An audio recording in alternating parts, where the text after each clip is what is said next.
हर हर महादेव। ओम शिवं नमस्तुभ्यं। ओम नमः शिवाय। दोस्तों, आप सब श्री शिव महापुराण के उमा संहिता का श्रवण कर रहे हैं।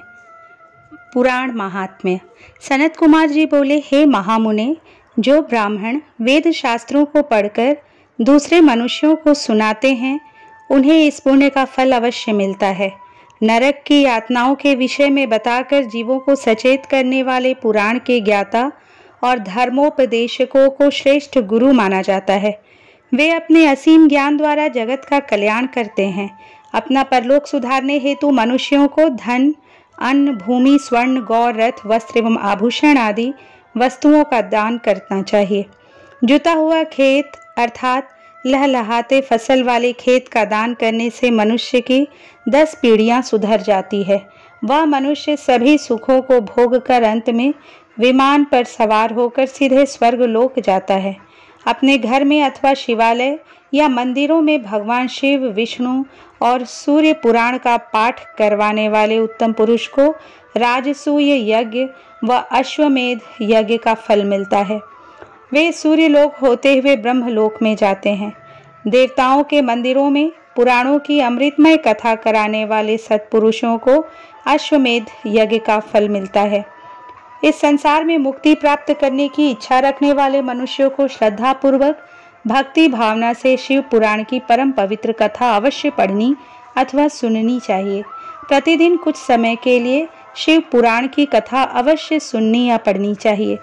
इस संसार में अपने कर्मों के बंधनों से मुक्त होने के लिए शिव पुराण का ज्ञान अवश्य प्राप्त करना चाहिए।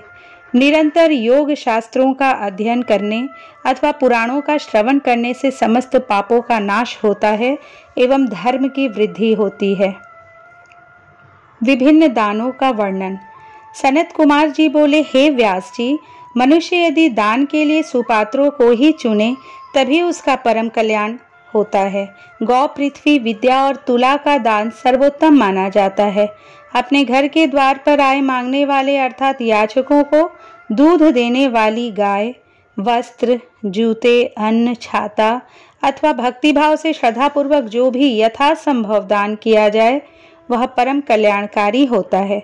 यही नहीं, स्वर्ण, तिल, हाथी, कन्यादासी, घर, रथ, मणि, गौ, कपिला और अन्न, इस 10 दानों को महादान माना जाता है। इन 10 महादानों को जो भी मनुष्य भक्ति भावना से करता है वह इस भवसागर से अवश्य ही पार हो जाता है। वह सत्पुरुष जीवन और मरण के बंधनों से सदा के लिए मुक्त हो जाता है। त्रिलोकीनाथ देवाधिदेव महादेव जी की परम कृपा पाकर उसे भोग और मोक्ष की प्राप्ति हो जाती है। सोने में सींग रूप में खुर मढ़ाकर वस्त्र, आभूषण एवं अन्य वस्तुओं सहित गाय और बछड़े का दान जो मनुष्य सुपात्र विद्वान ब्राह्मण को करता है उसके सभी मनोरथों की सिद्धि हो जाती है। वह जीव इस लोक में सभी सुख भोग कर शिवलोक को जाता है। उसे लोक परलोक में सभी इच्छित वस्तुओं की प्राप्ति होती है। मन में मुक्ति की इच्छा लेकर किया गया दान अवश्य ही हितकर होता है। इस जगत में तुला के दान को भी उत्तम माना जाता है। तुला दान करने वाले मनुष्य को चाहिए कि वह मन ही मन शिव जी का स्मरण करके उनसे प्रार्थना करे कि वे उसका कल्याण करे। तराजू के एक पलड़े में बैठकर दूसरे पलड़े में अपनी शक्ति के अनुसार द्रव्य भरे और जब दोनों तरफ वजन बराबर हो जाए तो उस द्रव्य को किसी सुपात्र ब्राह्मण को दान करे। ऐसा दान करते समय शुद्ध हृदय से कल्याणकारी भगवान शिव से प्रार्थना करे कि हे प्रभु, मैंने बचपन से लेकर अब तक अपने जीवन में जाने अनजाने जो भी पाप किए हों उन्हें आप अपनी कृपा दृष्टि से भस्म कर दें। हे ऋषिगणों, इस प्रकार तुलादान से जीव सभी पापों से मुक्त हो जाता है तथा सीधे स्वर्ग लोक को जाता है और वहीं निवास करता हुआ सभी उत्तम भोगों को भोगता है। पाताल लोक का वर्णन।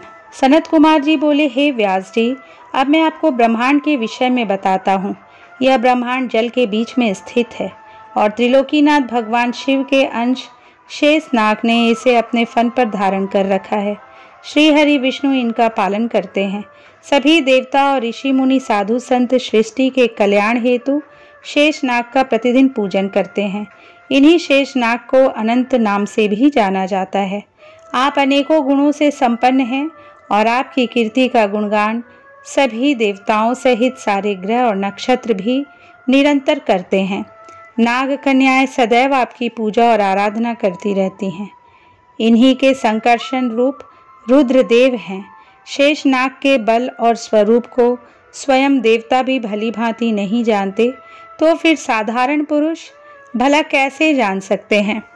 पृथ्वी के निचले भाग में अतल, वितल, सुतल, रसातल, तलातल, पाताल आदि कुल 7 लोक हैं, जो कि 10-10 हजार योजन लंबे और चौड़े तथा 20-20 हजार योजन ऊंचे हैं।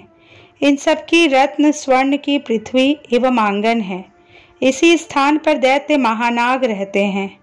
सूर्य द्वारा उपलब्ध कराई जाने वाली धूप तथा प्रकाश, चंद्रमा की शीतलता एवं चांदनी सिर्फ पृथ्वी लोक को आलोकित करती है। यहीं पर सर्दी, गर्मी और वर्षा नामक अनेक वस्तुएं होती हैं। इस प्रकार पाताल लोक में सभी प्रकार के सुख विद्यमान हैं, जो कि जीवों की सभी आवश्यकताओं को पूरा करने में पूर्णतः सक्षम है। धरा में जल के अनगिनत स्रोत हैं, जो कि अपने स्वच्छ और निर्मल जल से जीवों की प्यास बुझाते हैं। भौरे यहाँ पर सदा गुंजार करते हैं। यहाँ पर अनेक सुंदर अप्सराएं नृत्य करती हैं और गाना गाती हैं। पाताल लोक में अनेक प्रकार के वैभव और विलास उपलब्ध है। यहाँ पर अनेक सिद्ध मनुष्य, दानव और नाग अपने द्वारा की गई तपस्या के उत्तम फल को भोगते हैं। शिव स्मरण द्वारा नरकों से मुक्ति। सनत कुमार जी बोले, हे महामुने, इन्हीं लोकों में सबसे ऊंचे हिस्से में रौरव, शंकर, शूकर, महाज्वाला, तप्त कुंड, लवण, वैतरणी नदी, कृमि, भोजन, कठिन, असिपत्र वन, बालाभक्ष, दारुण, संदेश, कालसूत्र, महारौरव, शालमली आदि नाम के बड़े ही दुखदायी और कष्टकारक नरक हैं। इन नरकों में आकर पापी मनुष्य की आत्मा अनेक यातनाएं भोगती हैं। जो ब्राह्मण असत्य के मार्ग पर चलता है, उसे रौरव नामक नरक को भोगना पड़ता है। चोरी करने वाला, दूसरे को धोखा देने वाला, शराब पीने वाला, गुरु की हत्या करने वाले पापी कुंभी नरक में जाते हैं।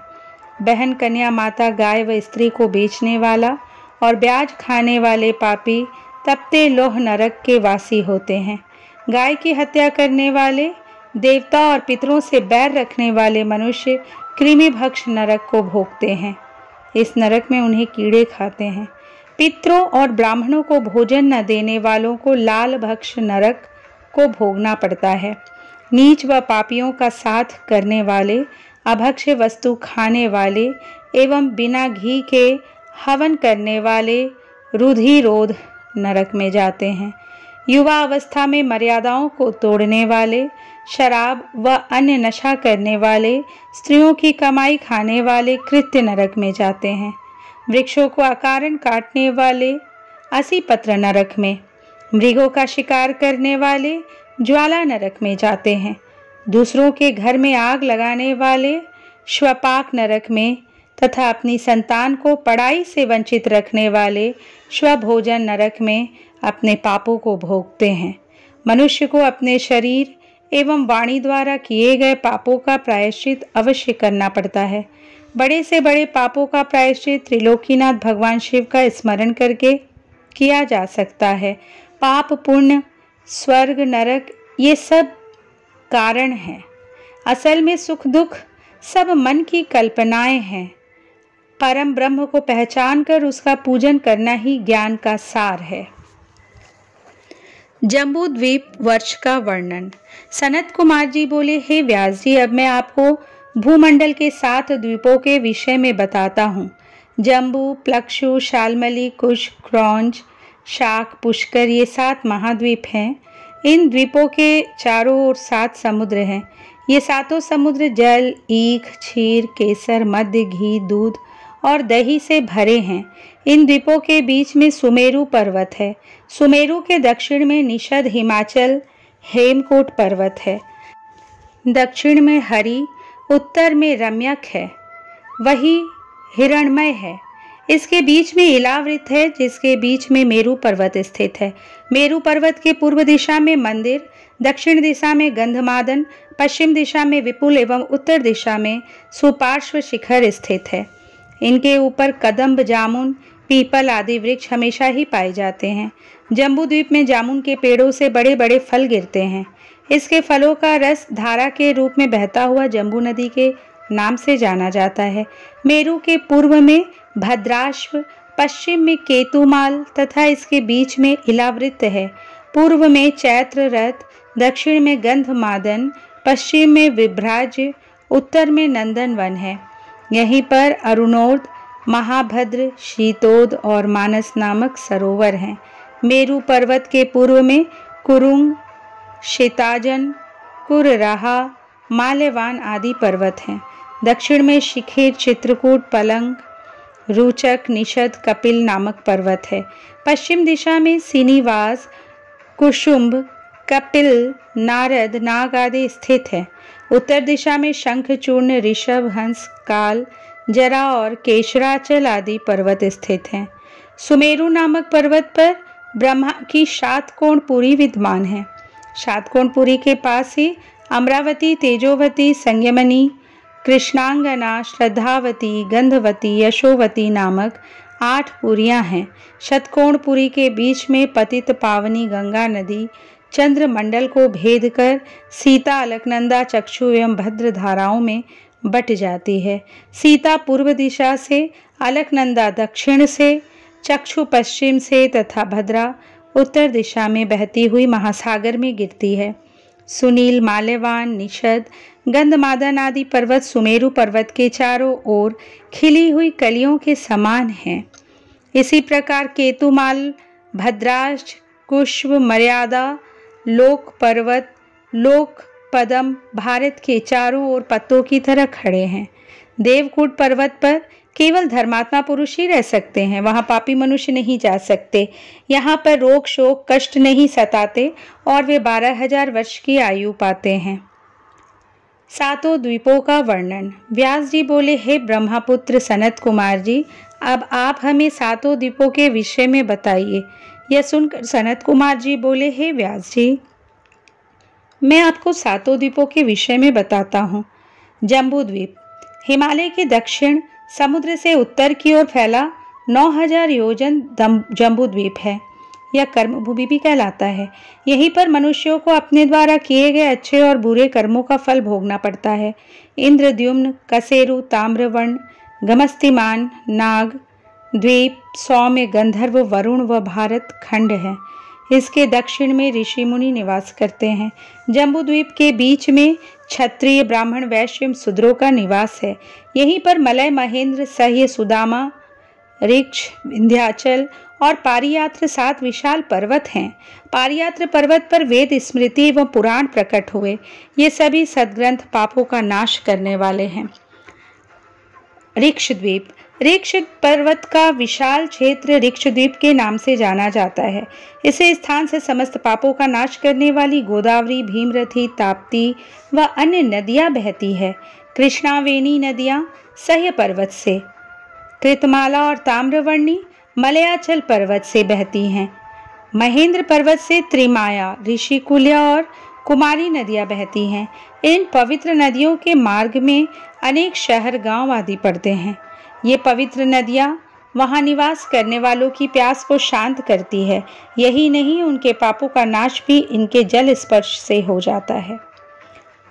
प्लक्ष द्वीप क्षार समुद्र से घिरा हुआ है। इसी द्वीप पर गोमंत, चंद्र, नारद, दुर्धर, सोनक, सुमन, बैभ्राज्र नामक पर्वत है। अनुतप्त, शिखी, पापहनी, त्रिदिवा, कृपा, अमृता, सुकृभा नामक 7 नदियां प्लक्ष द्वीप की शोभा बढ़ाती है।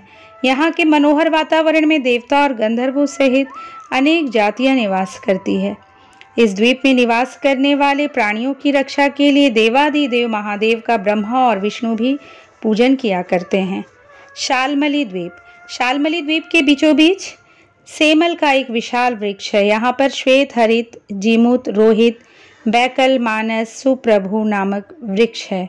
इसी द्वीप पर शुक्ला, रक्ता, हिरण्या, चंद्रा, शुभ्रा, विमोचना, निवृता नाम की सुंदर नदियां बहती हैं। ये पवित्र एवं निर्मल नदियां भक्तगणों की प्यास बुझाती हैं। अपना कार्य पूर्ण करते हुए यहाँ के निवासी ब्रह्मा, विष्णु व शिव जी का पूजन करते हैं। क्रौंच द्वीप धृतोद समुद्र से बाहर दही से घिरा है। विशाल क्षेत्र में फैला द्वीप है। यहाँ पर क्रौंच, वामन, अंशकारक, दिवावृत्ति, मन पुंडरीक, धुंधुभि आदि पर्वत एवं गौरी, कुमुद्धति, संध्या, मनोजवा, शांति पुंडरीक नामक अनेक बड़ी नदियाँ स्थित है। शाक द्वीप दही समुद्र के बाहर दूध के सागर से घिरा है। यहाँ पर शाक का बहुत बड़ा वृक्ष स्थित है। उदयाचल, अस्ताचल, जलंधर, विवेक, केसरी नामक पर्वत हैं। सुकुमारी, नलिनी कुमारी, वेणुका, इक्षु, रेणुका और गर्भास्थ नामक नदियाँ स्थित है।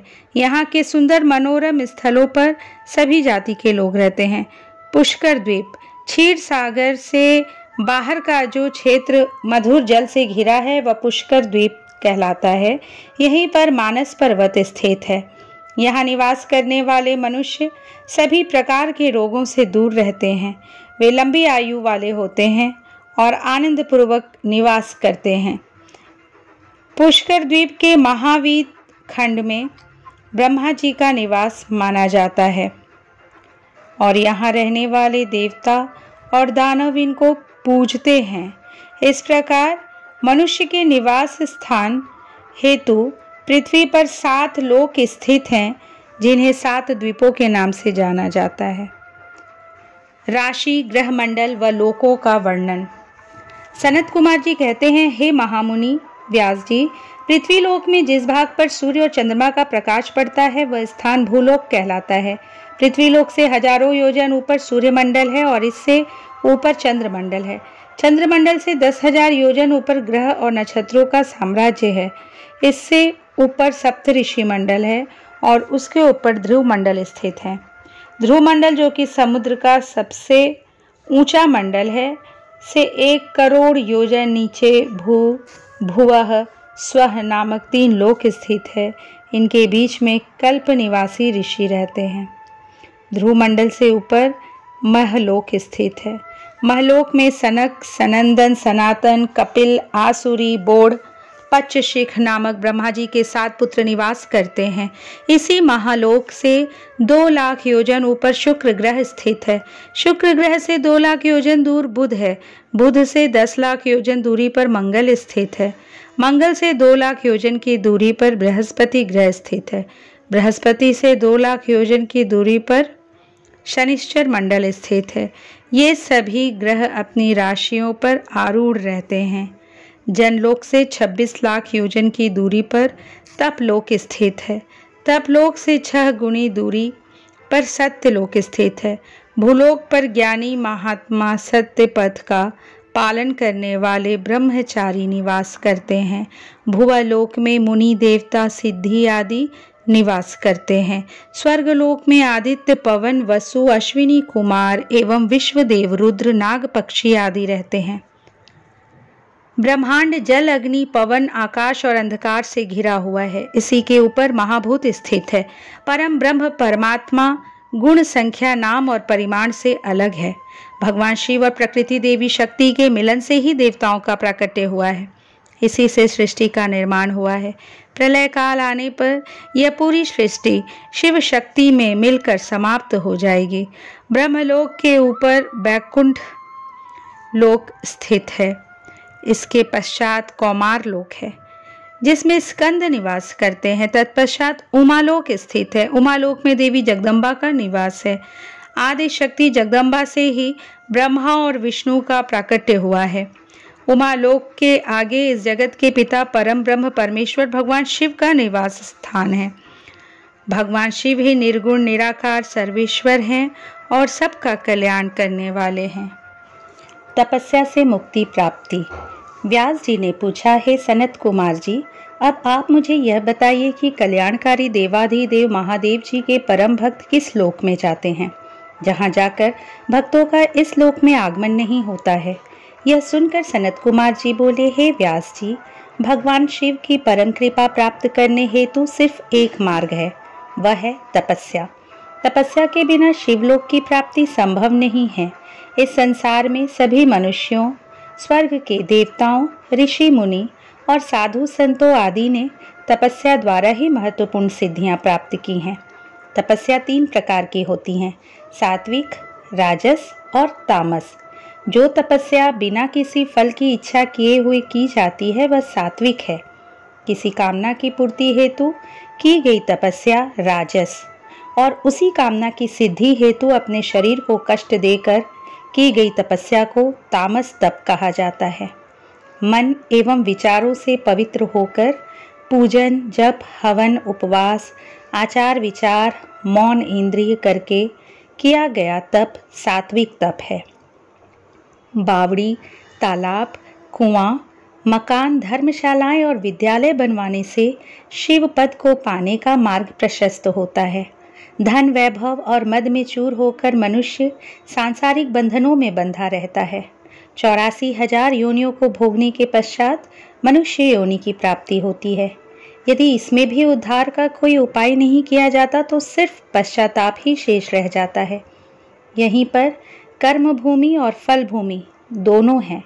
धरती पर किए गए शुभ कर्मों का फल स्वर्ग लोक में मिलता है।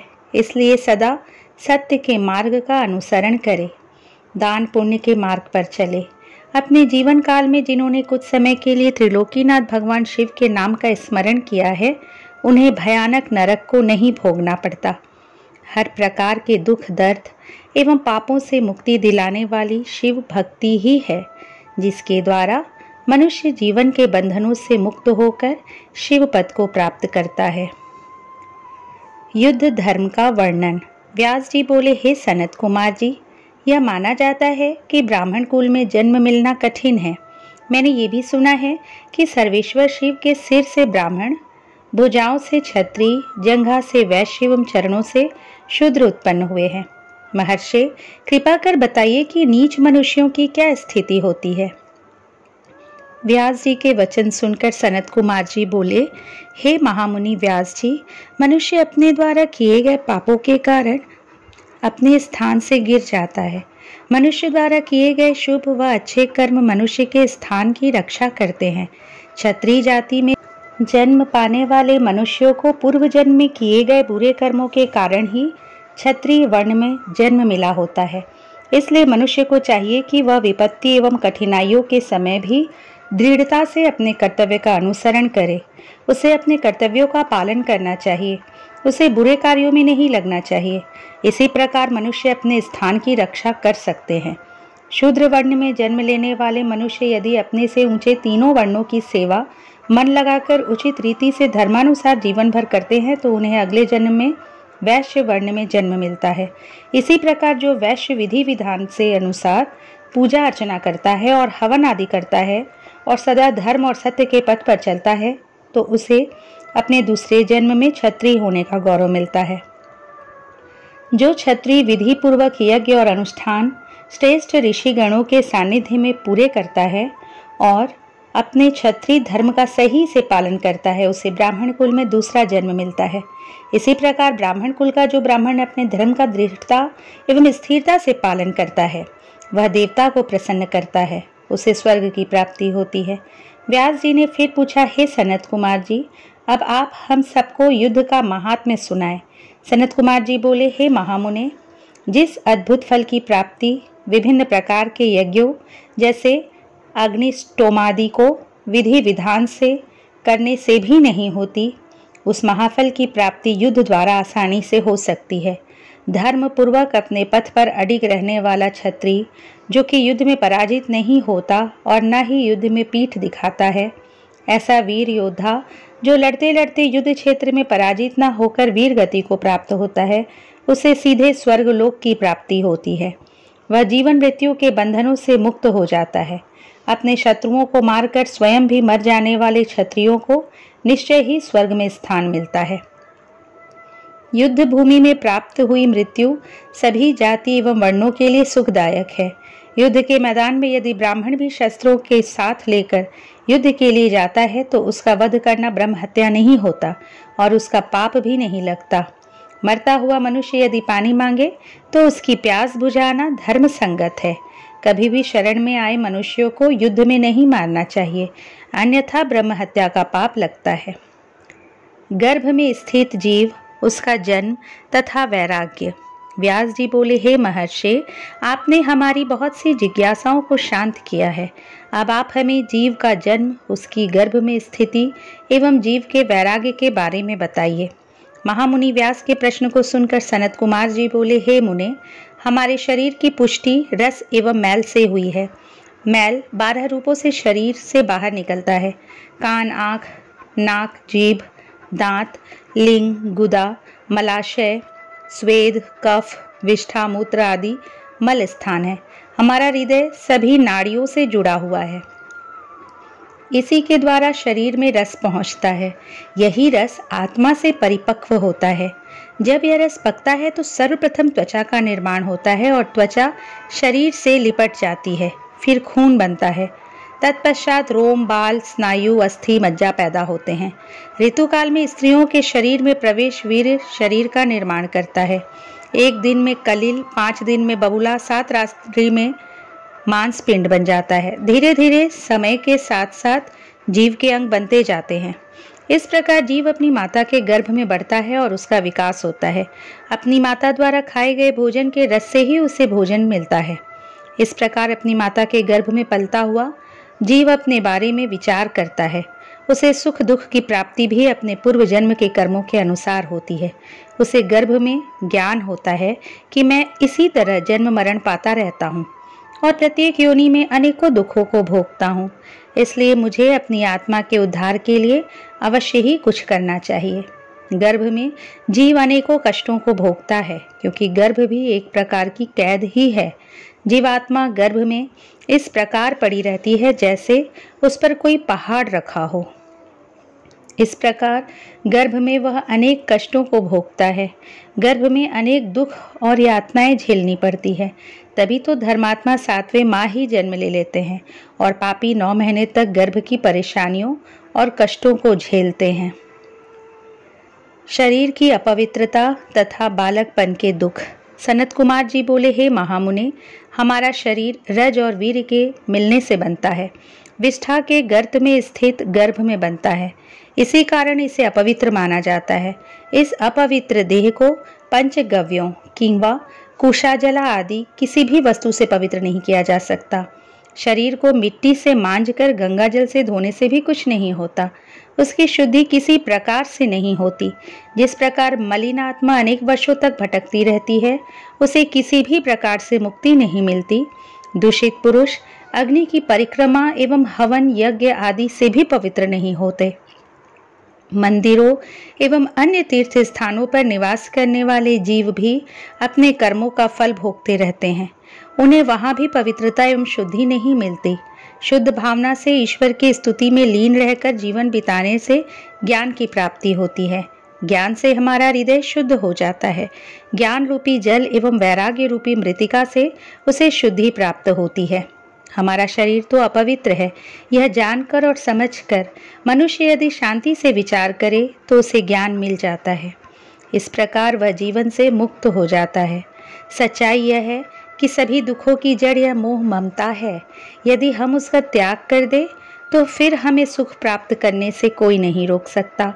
वह जन्म मरण के बंधनों से मुक्त हो जाता है। परंतु ऐसा होता नहीं, क्योंकि जब गर्भ में ज्ञान प्राप्त करके जीव संसार में पैदा होता है तो फिर सब कुछ भूल जाता है। वह ईश्वर को पहचान नहीं पाता।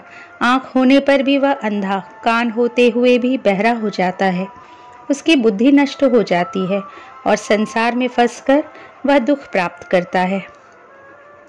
बालकपन व किशोरावस्था में जीव अनेक दुखों को भोगता है। वह अपने कल्याण का रास्ता नहीं ढूंढ पाता।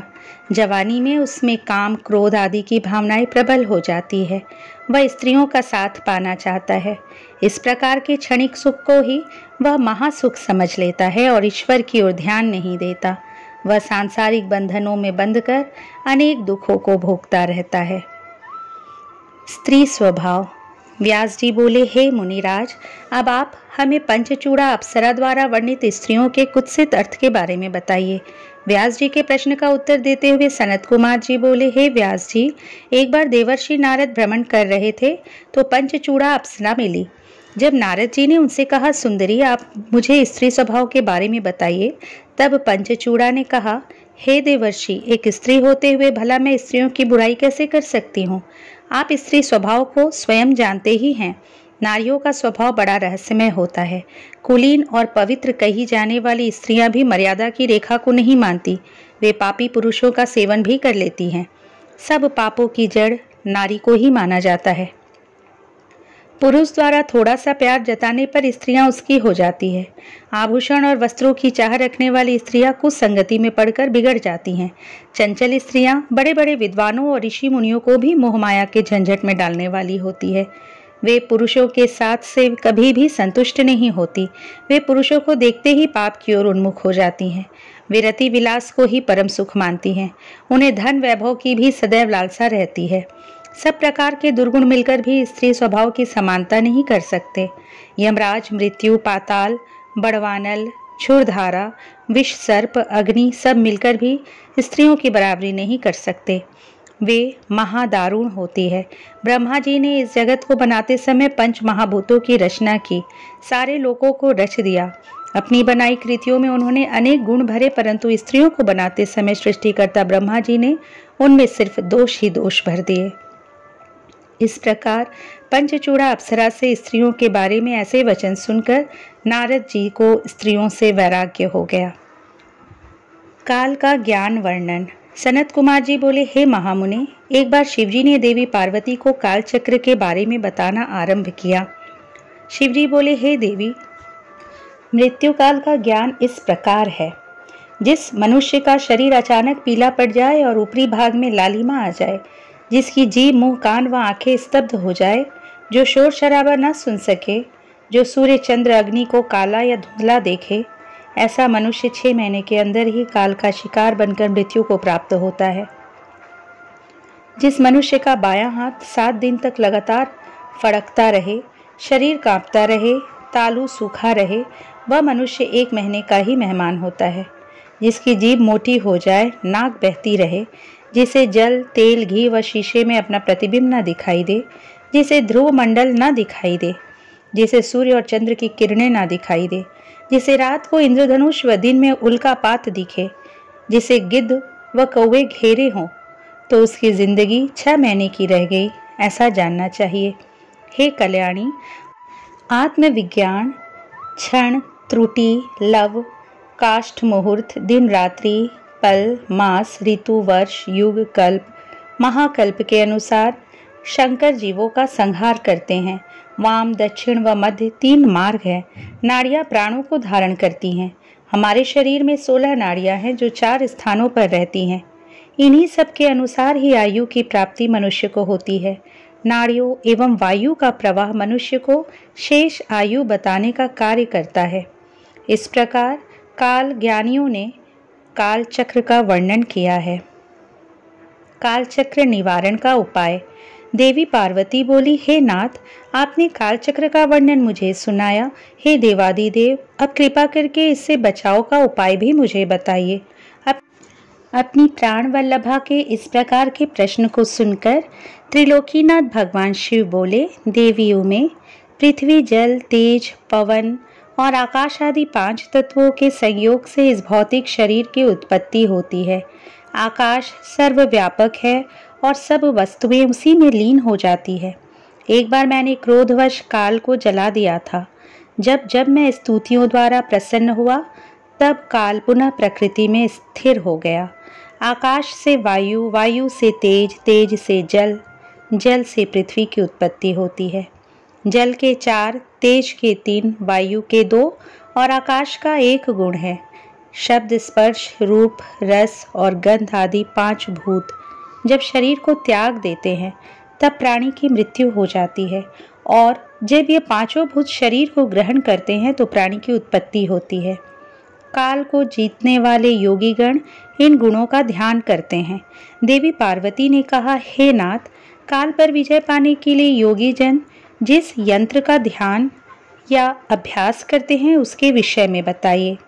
पार्वती जी के इस प्रश्न को सुनकर देवाधिदेव शिव जी बोले, देवी, रात्रि के अंधकार में जब पूरा जगत गहरी नींद में सो रहा हो, उस समय बैठकर योग करे। आसन पर बैठकर अपनी तर्जनी अंगुलियों से दोनों कानों को बंद करे।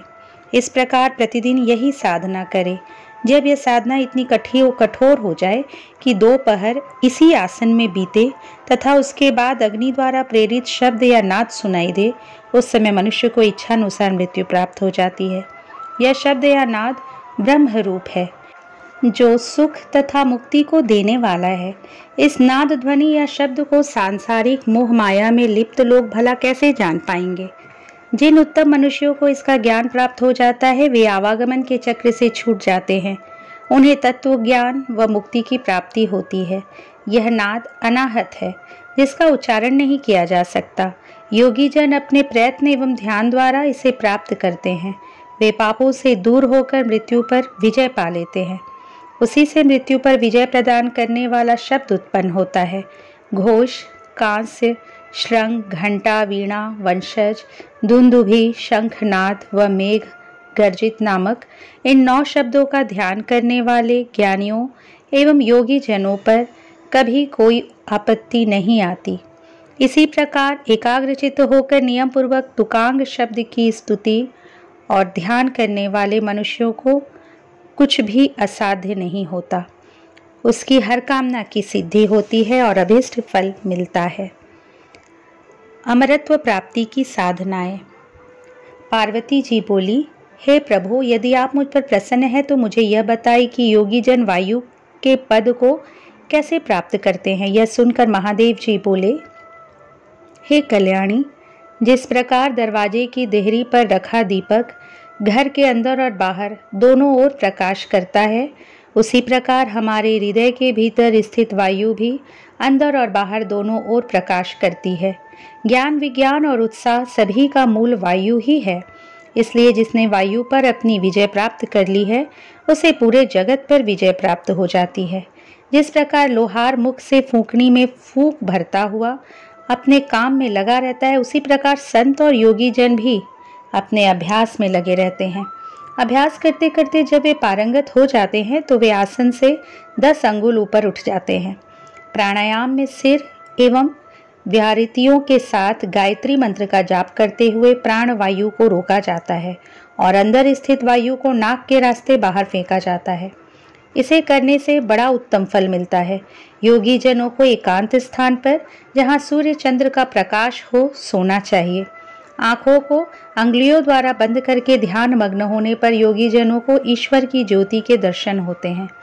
जब योगी जनों को इस प्रकार अंधकार में ईश्वर ज्योति के दर्शन हो जाते हैं तब वह योगी परम सिद्ध हो जाता है। उसे अनेक सिद्धियां प्राप्त हो जाती है। वह जीवन मृत्यु के बंधनों से मुक्त हो जाता है और उसे मोक्ष रूपी परम तत्व की प्राप्त हो जाती है। इस प्रकार ध्यान करने वाले योगियों को तुरीय गति प्राप्त हो जाती है। छाया पुरुष का वर्णन। श्री पार्वती जी शिव जी से पूछने लगी कि भगवान, आपने मुझे काल और वचन का वर्णन किया, अब मुझे छाया पुरुष के श्रेष्ठ ज्ञान को बताइए। भगवान शिव बोले, श्वेत वस्त्र धारण करके धूप दीप प्रज्वलित करके ओम नमः भगवते रुद्राय नामक 12 अक्षरों के मंत्र का जाप करते समय जब मनुष्य को अपनी छाया दिखाई देने लगे तो उसे ब्रह्म की प्राप्ति होती है। यदि ऐसी छाया बिना सिर के दिखाई दे तो 6 महीने में मृत्यु हो जाती है। शुक्ल वर्ण होने पर धर्म वृद्धि होती है। कृष्ण वर्ण पाप, रक्त वर्ण पर बंधन, पीठ पर शत्रु का भय होता है। यदि नाक कटी दिखे तो विवाह बंधु मृत्यु, भूख का डर होता है। इस प्रकार जब मनुष्य को छाया पुरुष दिखाई दे तो उसे नवाक्षर मंत्र का मन में जाप करना चाहिए। इस प्रकार 1 वर्ष तक इसे जपने से सभी सिद्धियों की प्राप्ति होती है। अब मैं तुम्हें एक गुप्त विद्या के बारे में बताता हूँ। यह विद्या ब्राह्मणों के सिर पर विद्यमान होती है। यह विद्या सभी विद्याओं की माता कहलाती है। वेद भी प्रतिदिन इसकी स्तुति करते हैं। इस विद्या को खेचरी नाम से जाना जाता है। यह विद्या अदृश्या, दृश्या, चला, नित्या, व्यक्ता, अव्यक्ता और सनातनी कहलाती है। यह वर्ण रहित, वर्ण सहित बिंदु मालिनी है। इस विद्या का दर्शन करने वाले योगी का जन्म सफल हो जाता है। इसलिए योगी जनों को अपने ज्ञान और विद्याओं का नित्य अभ्यास करना चाहिए। अभ्यास से सभी सिद्धियां सिद्ध होती हैं। आदि सृष्टि का वर्णन। सूत जी बोले, हे ऋषिगण, सत और असत का परम स्वरूप प्रधान पुरुष परमात्मा ही ब्रह्मा जी के रूप में सृष्टि को उत्पन्न करते हैं। वे ही सृष्टि के रचयिता है। विष्णु जी इस सृष्टि का पालन और शंकर जी इसका संहार करते हैं। ब्रह्मा जी ने जब सृष्टि की रचना के बारे में सोचा तो सबसे पहले जल की उत्पत्ति हुई। जल को नरक पुत्र कहा जाता है और जल में नारायण रहते हैं। ब्रह्मा जी ने स्वयं ज्ञान किया और स्वयंभू कहलाए। जल में सर्वप्रथम एक अंडा हुआ जिसके 2 भाग हिरण्यगर्भ ने किए। अंडे के ये 2 भाग आकाश और पृथ्वी हुए। ब्रह्मा जी ने अधो भाग में 14 भुवन, मध्य में आकाश की रचना की। उन्होंने ही जल के ऊपर पृथ्वी की रचना की।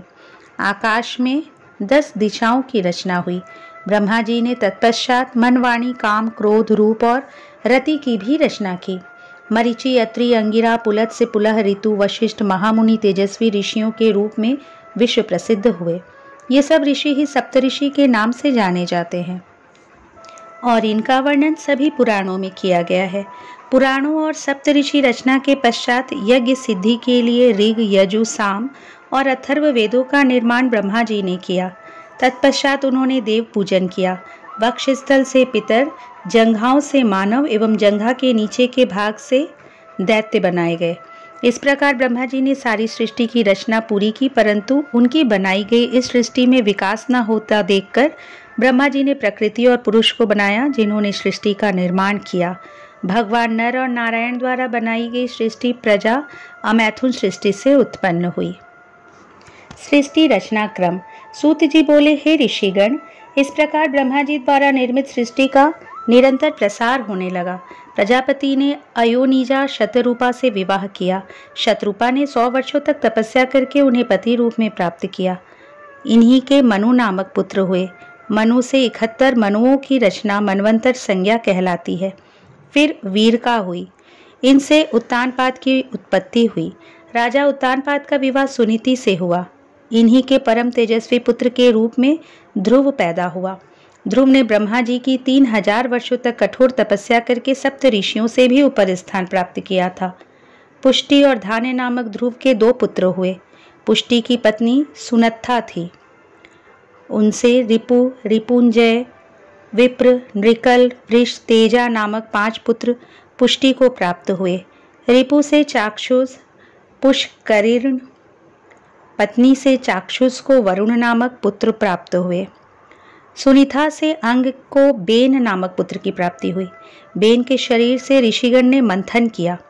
उनके दक्षिण हाथ से राजा पृथु पैदा हुए, जो भगवान विष्णु के अवतार थे। पृथु ने पृथ्वी का दोहन किया ताकि प्रजा का हित हो सके। इनके विजिताश्व और हर्यश्व नामक 2 पुत्र हुए। शिखंडिनी ने वीर वर्णिनी से विवाह किया। इनसे प्रजापति की प्राप्ति हुई, जो कि सोम के अंश थे। तत्पश्चात दक्ष ने 2 पैर वाले और 4 पैर वाले जीवों की उत्पत्ति की। हर्यश्व नामक 10,000 पुत्र उत्पन्न किए, जो महर्षि नारद के वचनों और उपदेशों को सुनकर वैरागी हो गए। फिर ब्रह्मा जी ने शवलाश्व नामक 10,000 पुत्र उत्पन्न किए, जिन्हें नारद जी ने वैरागी बना दिया। यह सब जानकर दक्ष बहुत क्रोधित हुए। क्रोधित दक्ष ने देवर्षि नारद को शाप दिया, नारद, तुमने मेरे पुत्रों को गलत मार्ग पर डाल दिया है, उन्हें मुझसे दूर कर दिया है, इसलिए तुम भी कहीं चैन से नहीं बैठ सकोगे। तुम्हारा कोई निश्चित ठिकाना नहीं होगा, तुम जगह जगह घूमते रहोगे। पुत्रों के बाद दक्ष की 13 कन्याएं हुई, जिनका विवाह कश्यप, अंगिरा, कृष्णश्व एवं चंद्रमा से हुआ। इस प्रकार अनेकों जीवों का निर्माण करने के पश्चात भी ब्रह्मा जी की सृष्टि का विकास नहीं हुआ। तब उन्होंने मैथुनी सृष्टि का सृजन करने के बारे में सोचा। मैथुनी सृष्टि वर्णन। शौनक जी बोले, हे सूत जी, कृपा करके मुझे देव, दानव, गंधर्व, राक्षस और सर्पों आदि के बारे में बताइए। यह सुनकर सूत जी बोले, जब ब्रह्मा जी द्वारा निर्मित सृष्टि का प्रजापति द्वारा विकास नहीं हुआ, तब वीरसा ने अपनी कन्या का विवाह धर्म से कर दिया और मैथुनी सृष्टि का आरंभ हुआ। प्रजापति दक्ष के 5000 पुत्र नारद जी के उपदेश का अनुसरण करते हुए ज्ञान की तलाश में घर छोड़कर चले गए और फिर कभी नहीं लौटे। इसी कारण दुखी दक्ष ने देवर्षि नारद को शाप दिया था। तत्पश्चात प्रजापति दक्ष ने 58 कन्याएं उत्पन्न की और उनका विवाह कश्यप, चंद्रमा, अरिष्टनेम, कृशाश्व व अंगिरा से कर दिया, जिनसे इन्हें विश्व से विश्व देवता, संध्या से साध्य, मरुवती से मरुत्वान, वसु से 8 वसु, भानु से 12 भानु, मुरहुर्तज, लंबा से घोष, यामी से नाग, विथि एवं अरुंधति से पृथ्वी उत्पन्न हुए। संकल्पा से संकल्प, वसु से अय, ध्रुव, सोम, धर, अनिल, अनल, प्रत्युषा, प्रभाष, ये 8 पुत्र पैदा हुए। 8वें वसु प्रभा से विश्वकर्मा प्रजापति की उत्पत्ति हुई। वे शिल्प कला में निपुण थे। विश्वकर्मा देवताओं के लिए आभूषण, विमान, घर एवं अनेक वस्तुएं उनकी इच्छा अनुसार बनाया करते थे। इसी कारण विश्वकर्मा देवताओं के शिल्पी कहलाए। रैवत, अज, भीम, भव, उग्र, बाम, वृष, कपि, अजैकपाद, अहिर्बुधन, बहुरूप एवं महान, ये 11 रुद्र प्रधान हैं। वैसे तो शत्रुपा के अनेकों पुत्र हुए और उनसे पैदा हुए रुद्रों की संख्या करोड़ों में है, परंतु इन्हीं 11 रुद्रों को ही मुख्य माना जाता है। 11 रुद्र संसार के स्वामी भी कहे जाते हैं। कश्यप वंश का वर्णन। सूत जी बोले, अदिति, दिति, सुरसा, अरिष्ठा, इला, दनु, सुरभि, विनीता, ताब्रा, क्रोध, वशी, कद्रु आदि कश्यप ऋषि की पत्नियां थीं। मनवंतर में तुषिता नामक 12 देवता अदिति से उत्पन्न हुए। इनकी उत्पत्ति लोकहित के लिए ही हुई थी। दक्ष कन्या से ही विष्णु जी व इंद्र की भी उत्पत्ति हुई। सोम की 27 पत्नियां थीं। उनके अरिष्टनेमी नामक 16 पुत्र एवं एक कन्या हुई। कुशास्व का देव प्रहरण नामक पुत्र हुआ। स्वधा तथा सती इनकी 2 पत्नियां थीं। स्वधा से पितर व सती से अंगिरा पैदा हुए। कश्यप जी को दिति से हिरण्यकशिपु तथा हिरण्याक्ष पुत्र प्राप्त हुए। विप्रचित्ति द्वारा सिंहा कन्या हुई। हिरण्यकशिपु को अनहुलाद, प्रहलाद, सवलाद एवं प्रहलाद नामक 4 पुत्र प्राप्त हुए। प्रहलाद भगवान के परम भक्त थे। हिरण्याक्ष के कुकर, शकुनी, महानाद, विक्रांत एवं काल नामक 5 पुत्र हुए। अयोमुख, शंबर, कपाल, वामन, वैश्वानर, पुलोमा, विद्रवण, महाशेर, स्वरभानु, वृषपर्वा, विप्रचित्ति की प्रभा कन्याएं हुई। वैश्वानर की पुलोम और पुलोमक कन्याओं का विवाह मरीचि से हुआ, जिनसे उन्हें दानवों की प्राप्ति हुई। राहु, शल्प, सुबली, बल, महाबल, बातपी, नमुची, इलवल, स्वश्रिप, ओजन, नरक, कालनाम, शर्माण, शरकल्प आदि इनके वंशवर्धक हुए। विनीता से गरुड़ एवं अरुण पैदा हुए। सुरसा से अत्यंत तेजस्वी एवं परम ज्ञानी सर्पों की उत्पत्ति हुई। इसी प्रकार क्रोधवशा के बहुत से गण हुए। सुरभ से शशा एवं भैंसा, झला से बैल एवं वृक्ष, शशि से यक्ष, राक्षस, अप्सरा व मुनिगण तथा अरिष्ठा से मनुष्य एवं सर्प उत्पन्न हुए। इस प्रकार मैंने आपको कश्यप जी के वंश में उत्पन्न पुत्र एवं पौत्रों का वर्णन किया। हवन सृष्टि वर्णन। सूत जी बोले, हे मुनियों, वैवस्वान मनवंतर में हवन करने वाली सृष्टि का वर्णन है। इस सृष्टि में 7 ऋषि हुए, जिन्हें ब्रह्मा जी ने अपना पुत्र माना। दिति ने कश्यप ऋषि की बहुत सेवा की, जिससे प्रसन्न होकर उन्होंने दिति को वरदान मांगने के लिए कहा। वरदान में दिति ने इंद्र को मारने वाला पराक्रमी पुत्र मांगा। उनकी इच्छा कश्यप मुनि ने पूरी की। वरदान देकर वे तप करने चले गए। इंद्रदेव को दिति के इस वरदान के बारे में पता चल गया। वे उस अवसर की प्रतीक्षा करने लगे जिसमें वे दिति के व्रत को भंग कर सके। एक दिन इंद्र को अवसर मिल ही गया। दिति बिना हाथ मुंह धोए जूठे मुंह सो गई। इंद्र ने उसके गर्भ में प्रवेश कर उसके गर्भ के वज्र द्वारा 7 टुकड़े कर दिए, परंतु टुकड़े होने पर भी वे जीवित रहे और इंद्र से प्रार्थना करते हुए बोले, हम आपके भ्राता हैं, आप हमसे कैसी शत्रुता कर रहे हैं। यह सुनकर इंद्रदेव ने शत्रुता त्याग दी। इस प्रकार वे मरुद्गण के रूप में हुए। ब्रह्मा जी ने पृथु को आधा राज्य दिया, सोम को ब्राह्मण, वृक्ष, नक्षत्र, ग्रह एवं भूतों का राजा बनाया, वरुण को जल, विष्णु को आदित्य, पावक वसुओं के, प्रजापतियों के इंद्र, मरुद्गणों के प्रहलाद, दैत्यों के वैवस्वत, यत पितरों के राजा हुए। हिमालय पर्वतों के, समुद्र नदियों के, सिंह पशुओं के, वट वृक्ष, वनस्पति व अन्य वृक्षों के राजा हुए। तब ब्रह्मा जी ने सभी राजाओं का अभिषेक किया।